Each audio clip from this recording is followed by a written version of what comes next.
Hello everyone, I'm TWK and welcome to TWK Reviews, where I review whatever's on my mind. And today we're taking a look at Grand Theft Auto 3 20-year anniversary coming up in October. Yeah, oh man, are you feeling old? Because I am feeling I am just feeling that age is coming, man.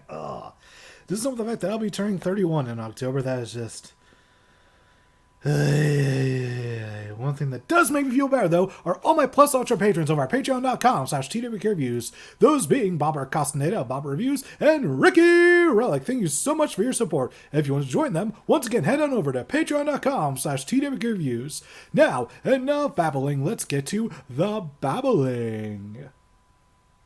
Well, here's a real blast from the past, and it all begins with a good old-fashioned betrayal that lands our protagonist, Claude Speed, in prison. Well, that would be the case, but the Colombian cartel said fuck the police and detonated a big ol' bomb, and with that our, hero, I guess, is free alongside explosion expert 8-Ball. After getting a change of clothes, I turn up the brightness because the default is way too dark. How anyone plays GTA like this is beyond me. It's really fascinating going back to Grand Theft Auto 3 after playing so many different types of open world games. 3 is easily the one that many draw from to this day. It basically is to open world games what D&D is to video game RPGs. The formula to most missions is simple. You go into a blue marker to start it, receive some info on it from the mission giver, get into a car, drive to your destination, and murder the fuck out of anyone that stands between you and your goal of racking up a ton of cash. Oh, and you will be making bank. Each mission pays out thousands of dollars, and it won't be long until you have hundreds of thousands of it. However, there is a downside. That being that the only thing to spend money on is guns. Guns, guns, guns, and body armor, but mostly guns. I'm not going to fault the game too much for this because this was uncharted territory and this would be remedied in later entries. One interesting note is that Claude never speaks. Ever. This is going to be very jarring for modern gamers, but at the time, silent protagonists were as common as games themselves. Link, Gordon Freeman, Mario, Jack in the first game, Samus, Donkey Kong, and many others were either mostly or completely silent. And really, this story was just an excuse to get the player to do things in the open world of Liberty City.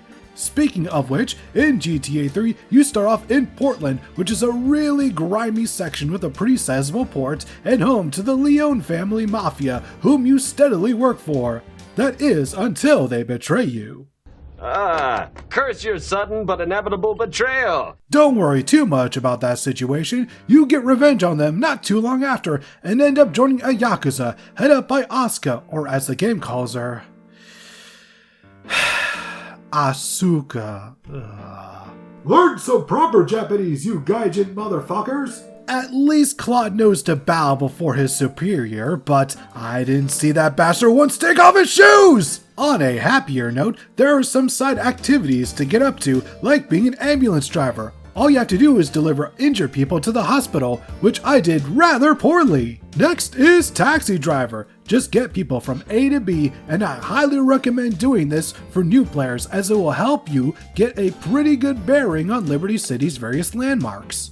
And finally, we have Vigilante, where you have to kill criminals, but for whatever reason, the game doesn't want us leaving the car, which led to me wrecking the fuck out of it. Suffice to say, I didn't fare too well with this one. Another trademark of the GTA series are the various radio stations, which, while not as stacked as the later games, is still enjoyable in 3. Once again, you have to remember that this was 2001. 2001! We got the Scarface soundtrack in a game in 2001! That's bonkers!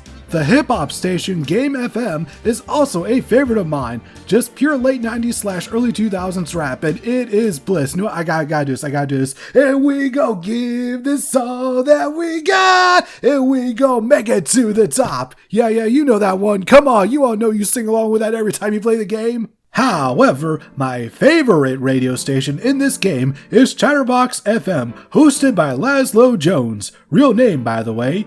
This was before he became a walking punchline in later games. Here he was a sharp-witted host that takes calls from the dullest and the dumbest Liberty City has to offer. And speaking of said metropolis, the rest of Liberty City is much brighter than Portland, and it's just fun driving around and listening to the aforementioned radio stations. Maybe, just maybe, this is all just the nostalgia talking, but I just get a warm feeling driving around the town. Let me know if I'm just being crazy or something, just tell me in the comments below. Speaking of which, no matter which area of the city you're in, it's nowhere near as big as modern AAA open world games, and after playing so many Ubisoft titles, I welcome this.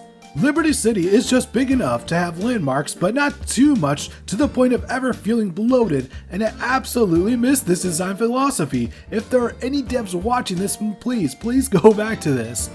Also, please put in some sort of map system because for some reason GTA 3 doesn't have a map. How about some flaws? Haven't delved into those enough in this here video. There's the fact that despite looking like you have a good amount of health, enemies will drain it super quickly, which is not helped by both the poor targeting system and the beyond broken camera.